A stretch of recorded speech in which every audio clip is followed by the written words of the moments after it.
मोक्षमार्गस्य नेतारम् भेतारम् कर्मभूभृताम् ज्ञातारम् विश्वतत्त्वानाम् वन्दे तद्गुणलब्धये। वन्दे तद्गुणलब्धये।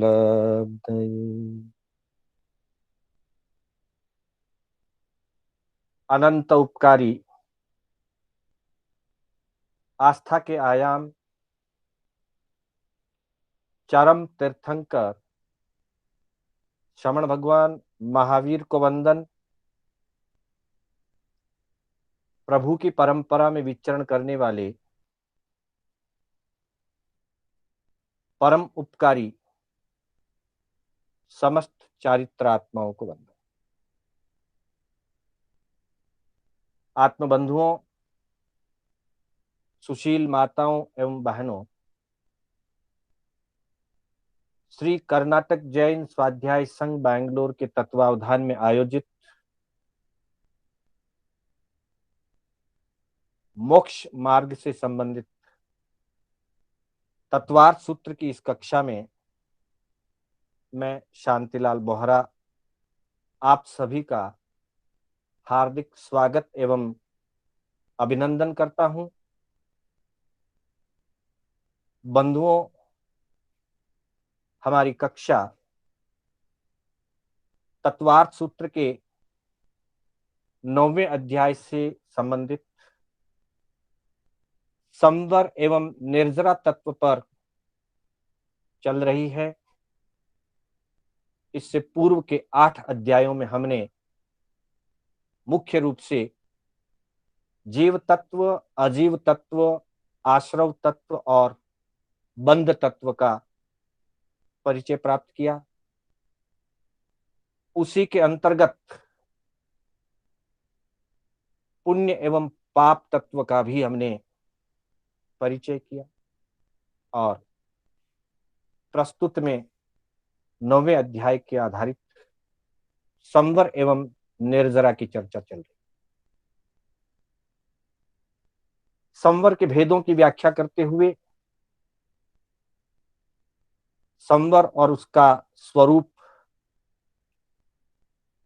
फिर संवर के भेदों के अंतर्गत समिति रूप संवर, गुप्ति रूप संवर, यति धर्म रूप संवर, बाह्य भावना रूप संवर, इनकी चर्चा हमने गत कक्षा में की थी। आज हमारा मुख्य चर्चा का केंद्र रहेगा परिशः जय संवर। फिर इसी क्रम में आगे 5 प्रकार के चारित्र की चर्चा भी होगी। आज हम इससे संबंधित सूत्रों का उच्चारण करेंगे। सूत्रों के उच्चारण के साथ ही हम एक एक सूत्र की चर्चा करते हुए आगे बढ़ेंगे। तो सबसे पहले परिशः का परिचय कराने वाले 2 सूत्रों का आज हम पारायण करेंगे। 8वां सूत्र पूर्ण मंगल भावना, सर्व मंगल की भावना से, आत्म कल्याण की भावना से हम इसका उच्चारण करेंगे। मार्गाचवन निर्जरार्थम परिसोढव्यः परिशः। मार्गाचवन निर्जरार्थम परिसोढव्यः परिशः। इस सूत्र में परिशः की परिभाषा बताई गई और 9वें अध्याय के इस अगले 9वें सूत्र में 22 परिशहों का परिचय दिया गया। 9वां सूत्र शुद्ध पिपाशा शीतोष्ण दंश मशक नाग्न्या रति स्त्री चर्या निषद्या सय्या क्रोश वद याचना लाभ रोग तृण स्पर्श मल सत्कार पुरस्कार प्रज्ञा ज्ञानादर्शनानि। थोड़ा लंबा सूत्र है, फिर भी धीरे धीरे हम इसका अभ्यास करेंगे। शुक पिपाशा शीतोष्ण दंस मशक नाग्न्या रति स्त्री चर्या निसद्या शय्या क्रोश वद याचना लाभ रोग तृण स्पर्श मल सत्कार पुरस्कार प्रज्ञा ज्ञाना दर्शनानि। इस सूत्र में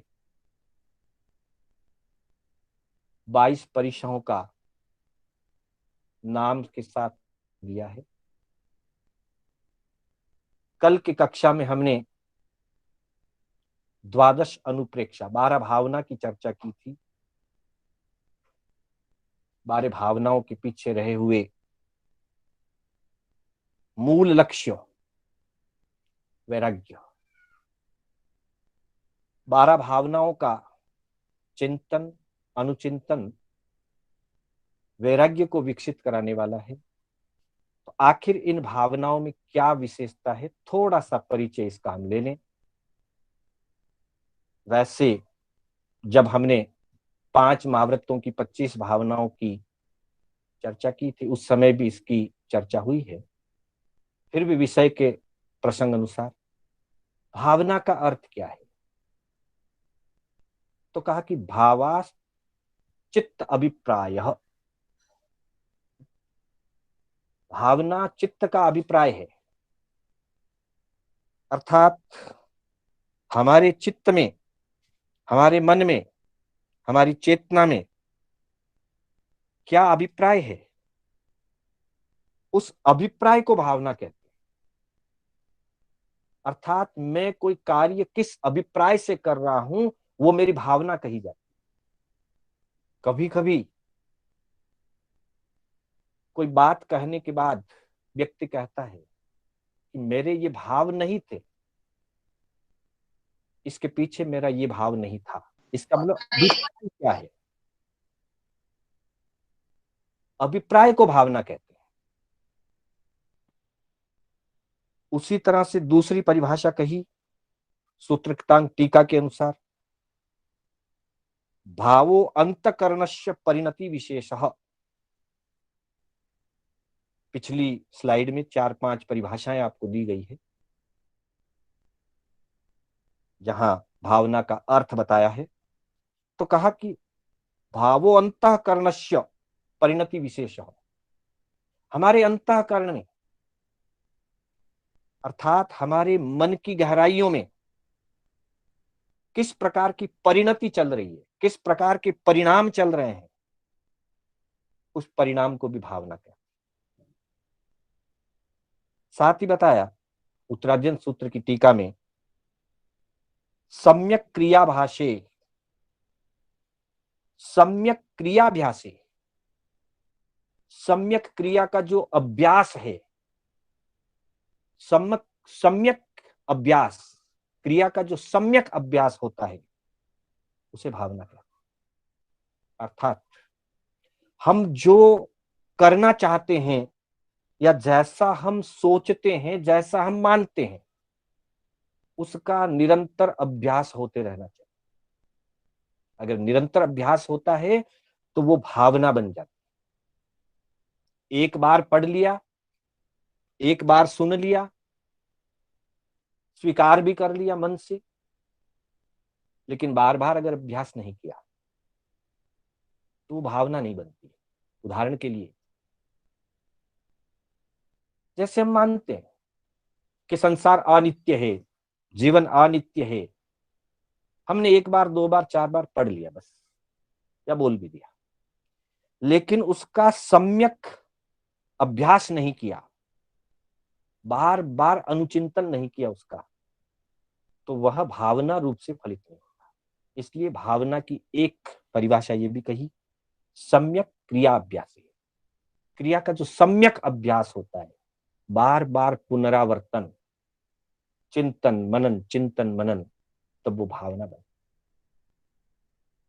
इसी तरह से और एक परिभाषा भी दी है, जहां कहा है बृहत कल्प भाष्य के अंतर्गत आचार्य मलयगिरी जी की यह परिभाषा है। आचार्य मलयगिरी जी फरमाते हैं, अभ्यास इति वा भावनेति वा एकार्थम। जो ऊपर उत्तरार्जुन की टीका में बताया है, सम्यक क्रिया का अभ्यास, उसी बात को और गहराई देते हुए, स्पष्ट करते हुए बताया है, अभ्यास इति वा भावनेति वा, अर्थात अभ्यास इति वा भावना इति वा, चाहे आप अभ्यास कह दो चाहे उसको भावना कह दो, एक अर्थम, इनका अर्थ एक ही है। अर्थात साधना पुनरावर्तन मांगती, भावना पुनरावर्तन मांगती। साधना एक बार में ही सिद्ध हो जाए जरूरी नहीं, जितनी बार क्रिया का अभ्यास किया जाएगा, जितनी बार साधना को पुनः पुनः किया जाएगा, उतना उतना उसमें गहराई, संस्कार और दृढ़ता आती है। अतः कहा, अभ्यास इति वा भावनेति वा एकार्थम। सम्यक अभ्यास ही भावना है, दोनों का एक ही। साथ ही कहा गया कि इससे होता क्या है, तो बताया कि भाविज्यई वासिज्यई जिये जीवो विशुद्ध चेट्ठाए सा भावनाति उच्चई। जीव का जीवन मतलब हमारा जीवन, साधक का जीवन, जिन विशुद्ध चेष्टाओं से उज्जवल परिणामों से भावित और वासित हो जाता है, अर्थात आत्मा में उज्जवलता से भावित करने वाला, आत्मा में आत्म गुणों से सुवासित करने वाला, आत्मा को सुवासित करने वाला, सम्यक परिणामों से भावित करने वाला जो भी परिणाम है, जो भी विशुद्ध चेष्टाएं हैं, विशुद्ध क्रियाएं हैं, उसको किसी अपेक्षा से भावना कहा गया है। अर्थात प्रत्येक धर्म आराधना, प्रत्येक धर्म अनुष्ठान, धर्म क्रिया भावना पूर्वक होनी चाहिए। अगर भावना नहीं है तो क्रिया सफल नहीं होती, भावना के बिना क्रिया फलित नहीं होती। तो ऐसे विभिन्न अर्थ भावना के कहे गए हैं, बताए गए हैं अलग अलग अपेक्षाओं से, और उसी के अंतर्गत बाह्य भावना की हमने कल चर्चा की थी। बाह्य भावना में मुख्य रूप से जो पहली 6 भावनाएं हैं, वे 6 भावनाएं जगत और जीवन से संबंधित है। अर्थात अनित्य भावना, अशरण भावना, इसमें सीधा सा है कि संसार अनित्य है, जीवन अनित्य है और कोई भी सुरक्षा दाता नहीं है। एकमात्र धर्म के अतिरिक्त निश्चय में कोई भी त्राणदाता, सुरक्षादाता नहीं है। हम पूर्ण रूप से अशरण हैं। धर्म की शरण स्वीकार करने के सिवाय दूसरी कोई शरण नहीं। अब ये बात हम एक बार कह दे, 2 बार कह दे, लेकिन इसका बार बार अनुचिंतन होना, इस भावना का सम्यक अभ्यास होना, और जब सम्यक अभ्यास होता है तब व्यक्ति संसार के राग से ऊपर उठता है। तब उसे समझ में आता है कि संसार असार है, कोई सुरक्षा देता है नहीं, और आत्मा अकेला ही है, अकेला आया है अकेला जाएगा, उसका कोई अपना नहीं है।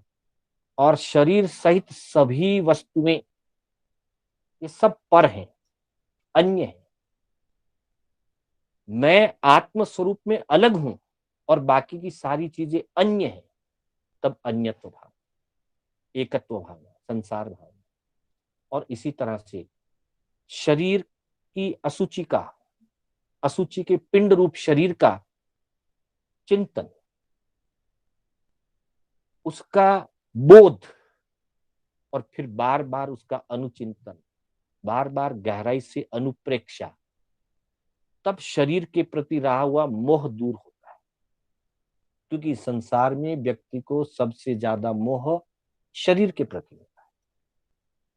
शरीर से जुड़ करके आगे सारे रिश्ते नाते वस्तुएं हैं, शरीर नहीं तो कुछ नहीं। इसलिए सबसे ज्यादा आसक्ति या मोह का केंद्र शरीर होता है। और तब शरीर की वास्तविकता, शरीर का वास्तविक स्वरूप जो असुचि का पिंड रूप है, उसकी भावना जब दृढ़ बनती है, तब जीव शरीर के प्रति रही हुई ममता से, मोह से, आसक्ति से ऊपर उठता है। तो ये 6 भावनाएं, अनित्य भावना, आश्रण भावना, संसार भावना, एकत्व भावना, अन्यत्व भावना और असुचित्व भावना, ये 6 ही भावनाएं मुख्य रूप से संसार, शरीर,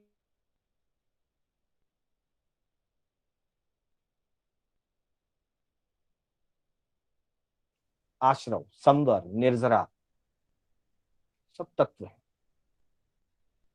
लोक, ये भी तात्विक है, लोक के स्वरूप को समझना। बोधि दुर्लभ, सम्यक्त्व,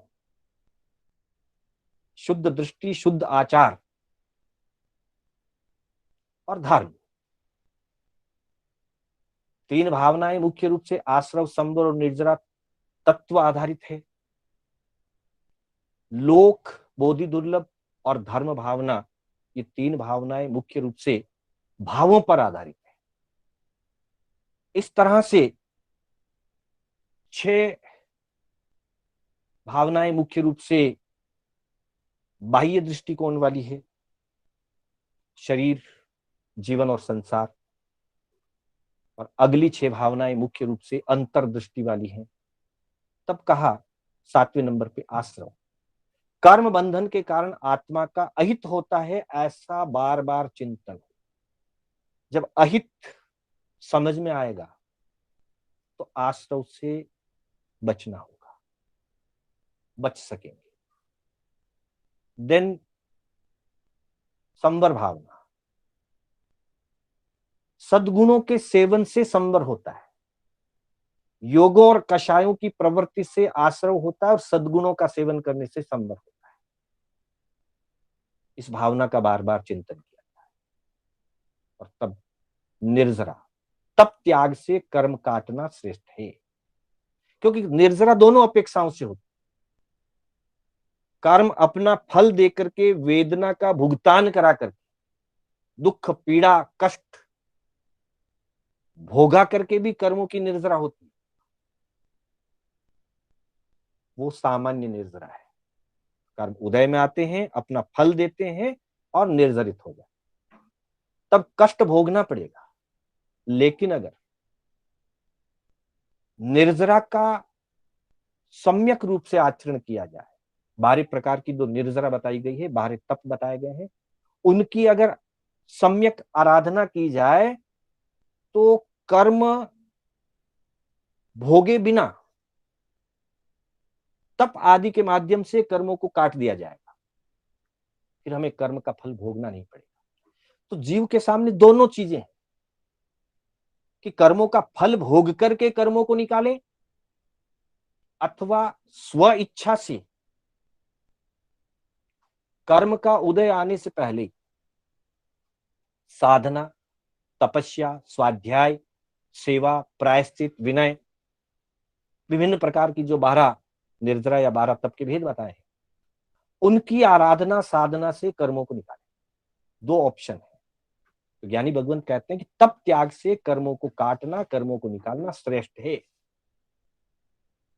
वरना भोग करके पीड़ा होगी, पीड़ित होकर के कर्म निकलेंगे। इससे तो अच्छा है कि तप त्याग के माध्यम से कर्मों को काट लिया जाए। ऐसा बार बार चिंतन करना और उसके अनुरूप अपने मानस को तैयार करना, साधक साधना के लिए तैयार हो जाए, ये बहुत बड़ी बात है। निर्जरा भाव, लोक, विश्व स्वरूप का चिंतन, 14 राजुलोक और 343 घन राजु, उसका पूर्ण विस्तार, और ऐसे लोक में हमने अनंत अनंत जन्म किए। हर आकाश प्रदेश पर हमारा जन्म हुआ है, मृत्यु हुई, क्योंकि हमने अपने कर्मों को सकाम निर्जरा के द्वारा, सम्यक आराधना के द्वारा नहीं काटा, भोग भोग करके काटा। और भोगने के लिए लोक में परिभ्रमण करना होता है, लोक में जन्म मरण करना होता है। ऐसा चिंतन करके, विश्व स्वरूप का चिंतन करके वैराग्य को जागृत किया जाता है। बोधि दुर्लभ, सम्यक बोधि का प्राप्त होना, सम्यक दृष्टि का प्राप्त होना अत्यंत दुर्लभ है। यानी भगवंत कहते हैं श्रद्धा परम दुर्लभ, श्रद्धा की प्राप्ति होना परम दुर्लभ है। और फिर आचार में संयममीय वीरियम, माणु सत्तम सुई श्रद्धा संयममीय वीरियम, चत्तारी परम अंगानी दुर्लहानी जन। जीव को ये चार अंग प्राप्त होने अत्यंत दुर्लभ है। फिर भी कई बार मनुष्य गति और मनुष्य भाव प्राप्त हो जाता है, मनुष्यता भी फिर भी प्राप्त हो जाती है, धर्म सुनने का अवसर भी मिल जाता है, लेकिन सम्यक दृष्टि से उस पर श्रद्धा कर पाना परम दुर्लभ, और उसके बाद उस पर आचरण करना, संयम में अपने पुरुषार्थ को लगाना, अपने पराक्रम को लगाना, संयममीय वीर्य, बहुत दुर्लभ, अत्यंत दुर्लभ। ऐसा बार बार चिंतन करके उस दुर्लभता को प्राप्त करने का आधार बनाना बोधि दुर्लभ भावना। और फिर धर्म स्वरूप का चिंतन करना, आत्म स्वभाव ही धर्म है, ज्ञान दर्शन चारित्र की आराधना रूप धर्म है, अहिंसा संयम और तप रूप धर्म है, 10 प्रकार के यति धर्म रूप धर्म है। विभिन्न अपेक्षाओं से धर्म का कथन या प्ररूपण तीर्थंकर परमात्मा ने किया है। उसका बार बार चिंतन करके और अपने वैराग्य को दृढ़ करना, बाह्य भावना के चिंतन के पीछे मूल लक्ष्य, मूल उद्देश्य वैराग्य को दृढ़ करना। इसलिए इन बाह्य भावनाओं को वैराग्य भावना भी कहा जाता है। इस तरह से बाह्य भावना की चर्चा हुई। अगले सूत्र के अंतर्गत परिशः और परिशः के नामों की चर्चा, 8वें 9वें सूत्र की चर्चा हम करने जा रहे हैं। 9वां अध्याय 8वां सूत्र, मार्गाचवन निर्जरार्थम परिसोढव्यः परिशः। संधि विच्छेद रूप में मार्ग अचवन, मार्गाचवन, मार्ग अचवन, निर्जरार्थम, निर्जरा अर्थम, परिसोढव्यः परिशः। परिशः किसको कहते हैं? सामान्य व्यवहार में हम देखेंगे तो कहेंगे आए हुए प्रतिकूलताओं को, साधना के मार्ग की बाधाओं को सहन करना, उनको जीतना परिशः। विशेष अर्थ में 2 लक्ष्य बता दिए। पहला लक्ष्य है मार्ग अचवन और दूसरा लक्ष्य है निर्जरार्थम, निर्जरा के लिए। अर्थम यानी के लिए।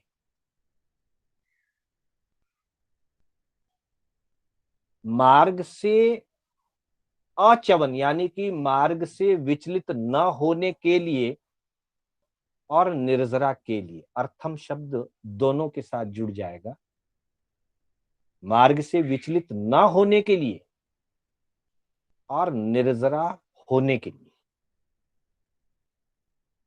जो परिसोढव्या, जिसको सहन किया जाता है, जिसको सहजता से स्वीकार किया जाता है, जिसके आने पर, उस प्रतिकूलता के आने पर साधना में दृढ़ रह जाने के लिए जो सहन किया जाता है, परिशः, उसे परिशः कहते हैं, या वो परिशः। तो पहली बात यह हो गई कि परिशः उसी के लिए माने जाएंगे जो साधना में रत है। और मुख्य रूप से परिशः मुनि जीवन के होते हैं, हमारे जीवन में भी आते हैं, पर हमने त्याग लिया हुआ नहीं है, निर्जरा का दृष्टिकोण बना हुआ नहीं है, इसलिए व्यवहार में हमें जो कष्ट आते हैं वो परिशः नहीं कहलाए। हम उपवास करके बैठे हैं, उस समय अगर भूख सताती है और हम स्थिर रहते हैं तो वो एक प्रकार का परिशः सहन करना है, परिशः को जीतना है।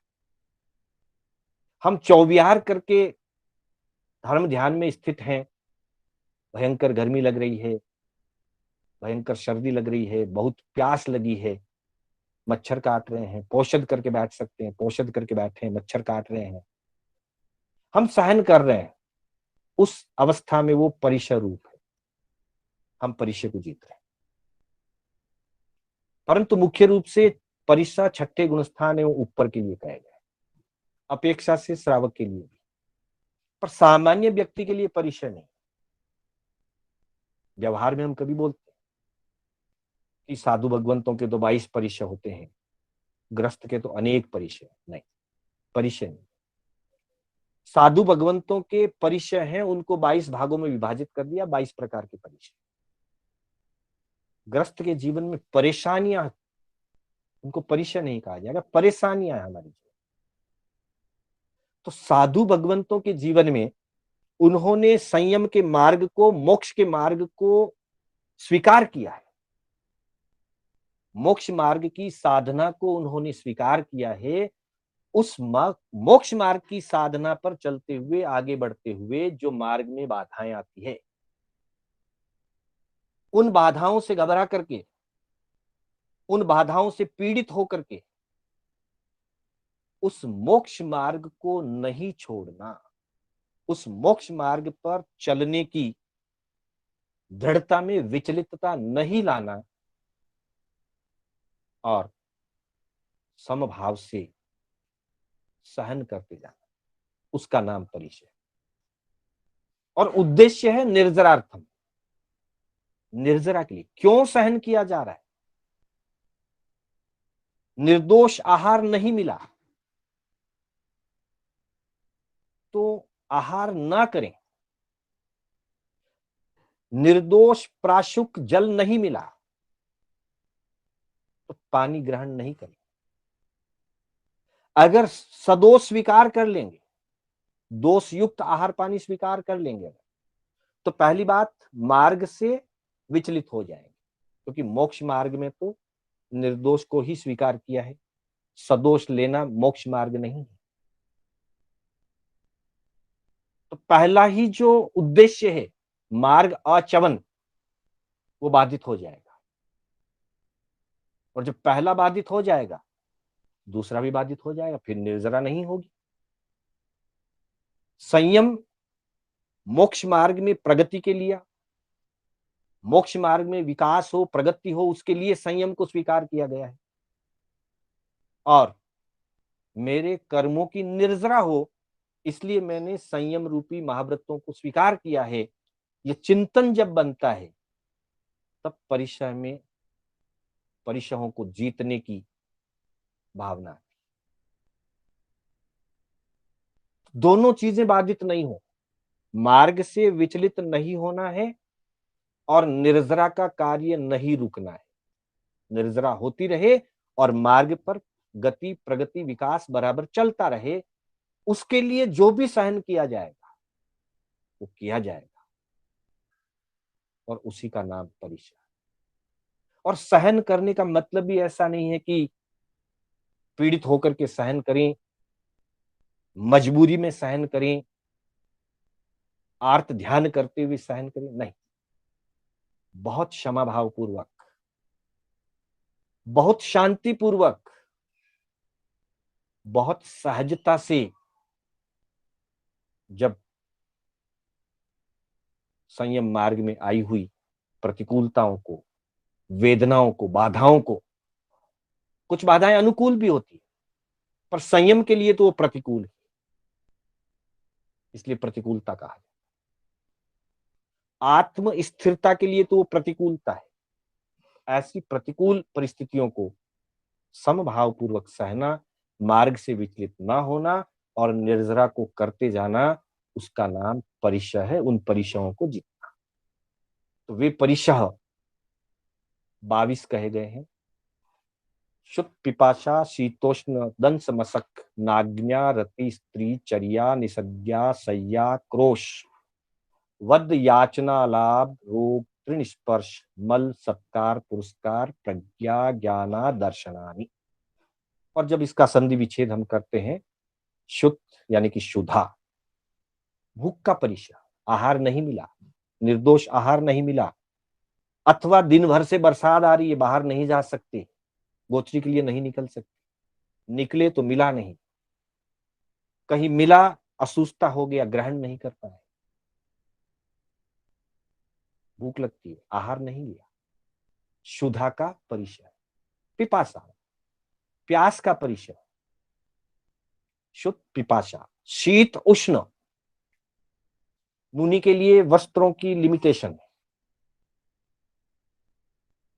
जिन कल्प मुनि अचेल धर्म की साधना करते हैं, स्थविर कल्प मुनि सचेल धर्म की साधना करते हैं, अर्थात वस्त्र रखते हैं लेकिन सीमित वस्त्र रखते हैं। और भयंकर कड़ाके की सर्दी पड़े, राजस्थान का क्षेत्र, दिसंबर का महीना, पो माह का महीना, भयंकर सर्दी लगती, उन पतली पतली 2-3 चद्दर में, एक शॉल में कुछ नहीं होता, सहन किया जाता। मई जून के महीने में भयंकर गर्मी होती है, उष्ण परिसर, साधनों का उपयोग नहीं करना, सब कुछ त्याग कर रखा है, पापकारी क्रियाओं का त्याग है, भयंकर गर्मी लगती है, समभाव से सहन कर। दंस मशक, डांस और मच्छर काटते हैं, समभाव से सहन कर। अचेल या नाग्न्यो, सूत्र में यहां नाग्न्य शब्द दिया है, आगम में अचेल शब्द दिया है। वस्त्र नहीं है अथवा वस्त्र बिल्कुल फट गए हैं, चीर चीर लीर लीर हो रहे हैं, वस्त्र रहित होने जैसी स्थिति प्रकट हो रही है, फिर भी समता शांति पूर्वक उसको स्वीकार करना। और अति, मन नहीं लग रहा है, चित्त में स्थिरता नहीं आ रही है, स्थान में मन नहीं लग रहा है, संयम में मन नहीं लग रहा है, फिर भी शांतिपूर्वक धर्म में, ध्यान में, स्वाध्याय में मन को जोड़ करके स्थिर करने का प्रयास किया जाता है, लेकिन स्थिरता लाए। स्त्री परिशह, कभी कभी जीवन में साधना काल में ऐसी भी स्थितियां आती है, साधु के लिए पुरुष, साधु के लिए स्त्री और साध्वी के लिए पुरुष विकार भाव उत्पन्न करने के, मोह प्रकट करने के प्रसंग आते हैं, तो वहां पे पूर्ण दृढ़ता के साथ न सा महम नो भी अहम पिति से इच्चेव ताओ विण एज्जरागम, 10वें कालिक सूत्र में बताया है कि जब भी कभी मन विचलित हो जाए, किसी स्त्री को देख करके विकार भाव आने लग जाए, न सा महम नो भी अहम पिति से, वह मेरी नहीं है, मैं उसका नहीं हूं, मैं संयमी हूं, ऐसा चिंतन करके राग का त्याग करें। स्त्री परिशय। चर्या परिशय, जीवन भर नंगे पांव पैदल चलना आसान काम नहीं है, कभी गर्मी से पांव जलते हैं, कभी कंकड़ चुभते हैं, कांटे चुभते हैं, उन सबको समता भाव से सहन करते हुए आगे बढ़ते जाना, और एक ही लक्ष्य,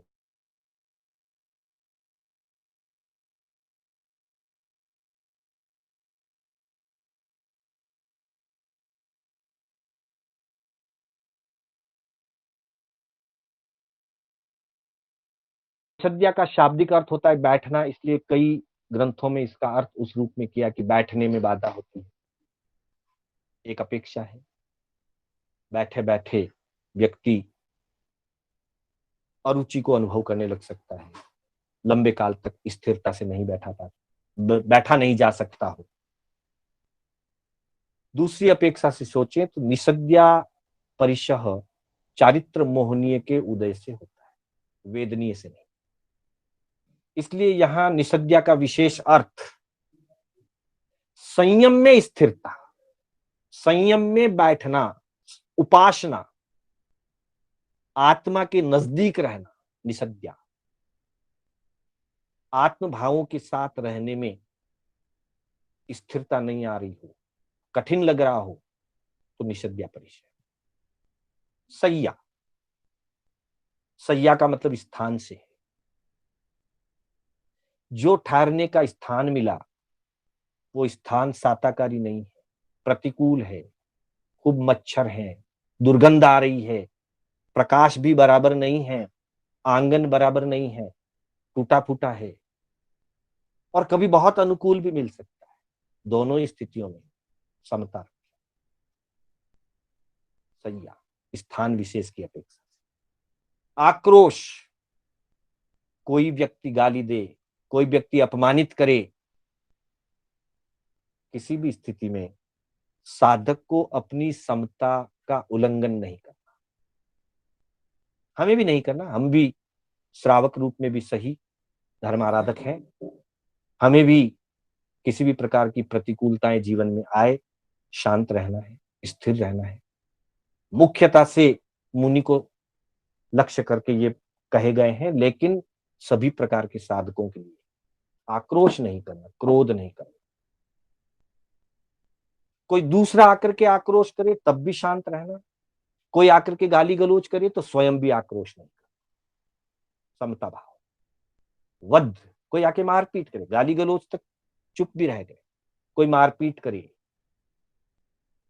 पिटाई करे, लकड़ी डंडे आदि से मारे, प्रश्न खड़ा हो सकता है मुनि को कौन पीटेगा।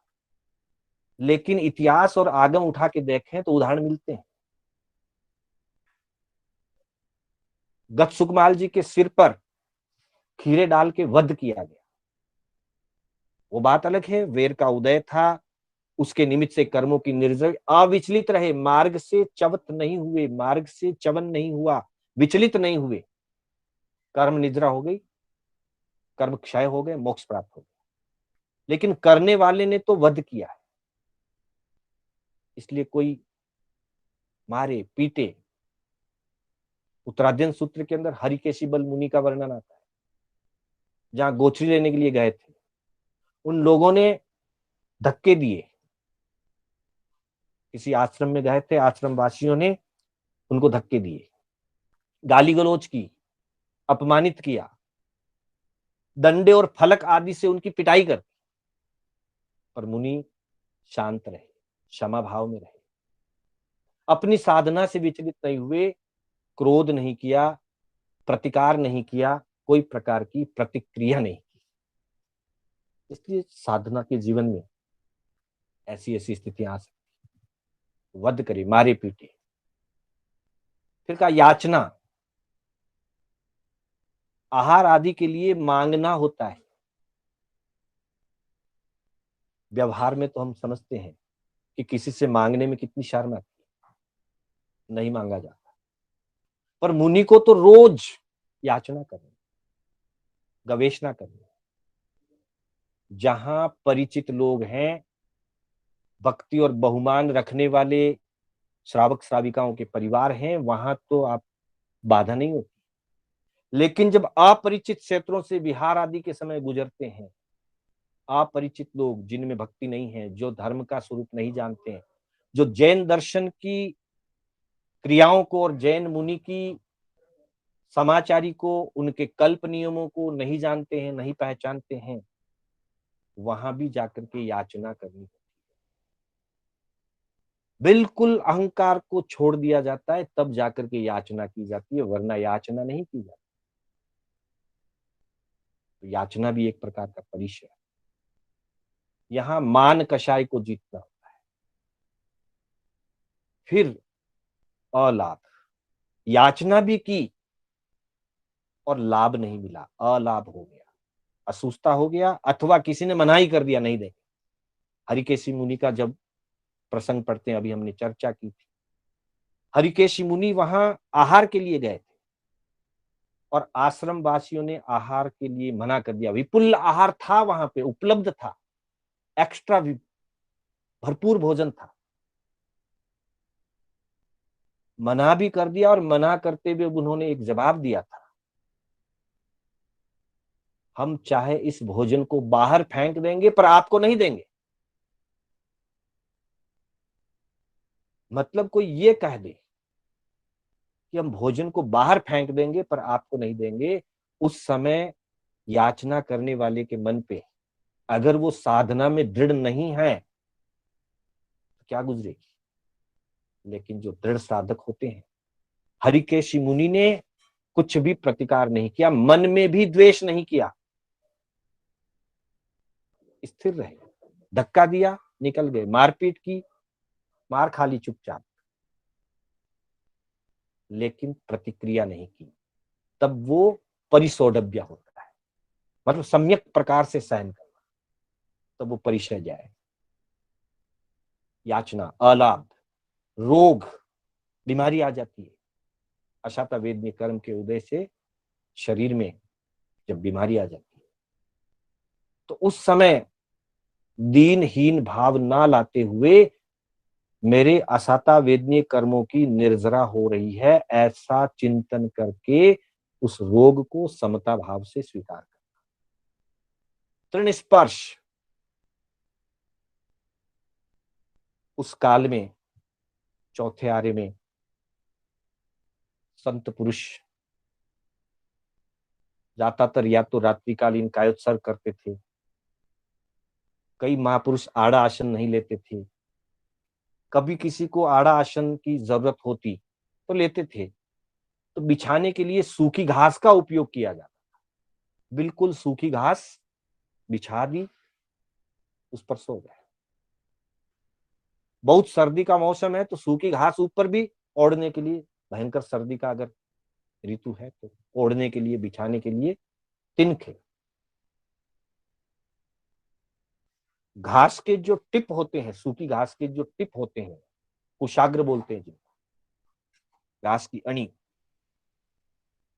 बहुत तीखी होती है, चुभती है। तृण स्पर्श, रात्रिकालीन विश्राम के समय घास पर सोए, घास को बिछाया, घास को ओढ़ लिया, सूखी घास को, और उसका स्पर्श अनुकूल तो होगा नहीं, प्रतिकूल स्पर्श होता है, चुभता है, अथवा एक तरह से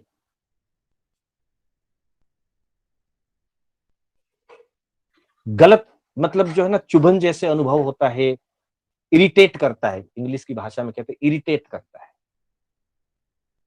अनखणावना लगता है, उसको भी सहज भाव से सहन किया। फिर मल, मल यानी मेल, शरीर के ऊपर मेल जम जाता है। जिस दिन से संयम लिया तब से स्नान का त्याग रहता है जीवन पर, आजीवन स्नान का त्याग है, शरीर सज्जा का त्याग है, विभूषा का त्याग है, तो मेल चढ़ता है शरीर। उस मेल को अनुभव करके, उस मेल की दशा को अनुभव करके मन में विचलित ना हो, ये मल परिचय को जीतना। फिर सत्कार पुरुष का, कहीं कहीं लोग अपमान करने वाले मिलते हैं, कहीं कहीं लोग बहुत सम्मान करने वाले मिलते हैं। अपमान करने पर द्वेष ना करना, और सत्कार की स्थिति में राग नहीं करना, राग द्वेष से बचना, और सत्कार की स्थिति में अहंकार से बचना। जब सत्कार पुरस्कार किया जाता है, गुणगान किया जाता है, सम्मानित किया जाता है व्यक्ति को, तो अहंकार आ जाना बहुत सहज बात है। वहां अपनी साधना में दृढ़ रहते हुए अहंकार नहीं करना, प्रभावित ही नहीं होना। करने वाले ने किया, अपमान करने वाला अपमान करे, सत्कार करने वाला सत्कार करे, लेकिन साधक उससे अप्रभावित रहे, तब वो परिचय जय होता है। सत्कार, पुरस्कार, परिचय, फिर प्रज्ञा, फिर अज्ञान और अदर्शन। प्रज्ञा, अज्ञान, अदर्शनानि। ज्ञान अच्छा है, प्रज्ञा निर्मल है। कभी कभी निर्मल प्रज्ञा होने पर या ज्ञान का सयोपशम विशेष होने पर व्यक्ति को अहंकार आ सकता है। अगर अहंकार आ गया तो साधना में बाधा है। ऐसी स्थिति में कहा गया कि ज्ञान को भी पचाए, अहंकार ना करे। और कभी ऐसा भी होता है कि लाख कोशिश करने पर भी ज्ञान चढ़ता नहीं है, याद होता ही नहीं है।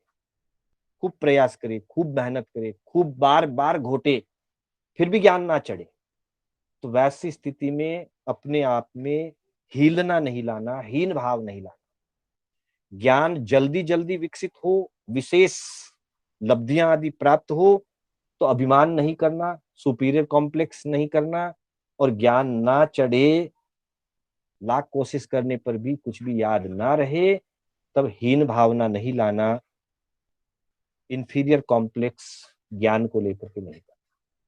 प्रज्ञा और अज्ञान।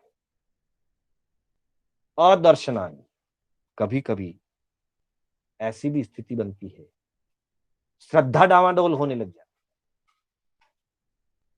साधना करते करते बरसों बीत गए, फिर भी कुछ विशिष्ट उपलब्धि नहीं हुई, कोई लब्धि की प्राप्ति नहीं हुई, और वो चीज अगर ध्यान में आ जाए, दिमाग में बैठ जाए, तो कभी कभी साधना के ऊपर श्रद्धा घटने लगती है। ऐसा ना हो। इस तरह से इन 22 परिसरों को जीतना, इन 22 परिसरों के लिए आगम में भी संकेत किया है। आगम संकेत को हम अगली क्लास में लेंगे। समय होने आ रहा है, समय पर मैं अपनी क्लास को पूरा कर देना ही ठीक समझता हूं। तो पुनः आप सभी का आभार व्यक्त करते हुए, मेरे बोलने में कोई स्खलना हुई हो अथवा किसी भी प्रकार से आगम विपरीत कथन हुआ हो, तो मैं आत्म साक्षी से, आप सभी की साक्षी से, संघ और पंच परमेष्टि की साक्षी से मिच्छामि दुक्कडम करते हुए अपने शब्दों को विराम देता हूं। मंगल पाठ के साथ ही कक्षा का